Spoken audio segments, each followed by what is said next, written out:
What's up, everybody? It's Carpo, and today I'm a ninja. So yeah, I came out to make this video, and really, I've been going from subject to subject lately, and really having varied interests. Sometimes I'm into textbook stuff, and sometimes I'm into symbolism, but sometimes I'm just on that summer kick, and that's what I've been on lately. It's the summer kick. Getting stuff done, doing my gardening, and I save my book learning and my, research and stuff such for the winter months, And every time I think about that, reminds me of cycles, and how the winter of man's soul and all these different archetypes and symbolism that we've used through the times, and metaphors for just these awesome situations.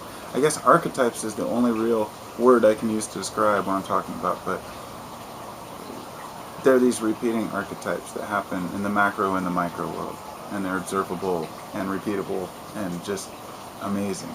Like, in my personal life, for example, I have these yearly cycles where I go through different interests, different moods, and I've noticed over the years how it tends to follow a pattern. And sometimes it's like heavy metal is like something I save for maybe the winter, and then in the summer I'm listening to the Grateful Dead and Fish because they resemble the summer for me. And I break down my daily cycles the same way. I get up and I'm in that mellow mood, maybe some quiet music. By midday, I want to hear some loud rockin' music, and by the evening, I'm back to quiet mode, And then there's the smaller cycles, which, if they get too small, that's when people become, say, like, have mood swings, that are extreme, or be really happy and then really sad. I think normal, larger mood swings are normal, but not in this, I guess, anyway. Getting off subject, I wanted to talk about the archetypes of Dr. Seuss, and I was watching, my son's in there right now, and he's watching,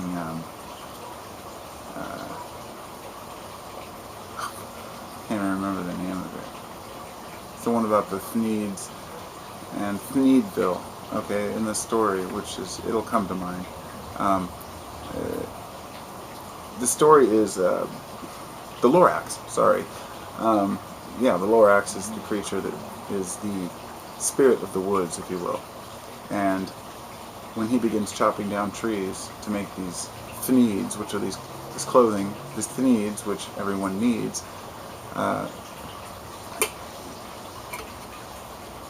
the Lorax comes to tell him, hey, take it easy. And you can see that later on in the book, Lorax doesn't come back for a while. He just lets the guy know, hey, take it easy. The guy continues chopping down trees, and towards the end, the Lorax comes back and says, hey, look, you're chopping down too many trees, you're killing off these animals have to leave. And anyway, the whole symbolism of the whole book was to show, obviously, if a person takes advantage and tries to capitalize by destroying his surroundings, he'll be left with nothing. And if you know the story already, it's an important story for modern day as well as the time when it was written, and it'll probably always be relevant. But the whole idea is, in the end, there's that seed of hope to plant again, to grow more of those trees, truffula trees, which produce that fine silk. And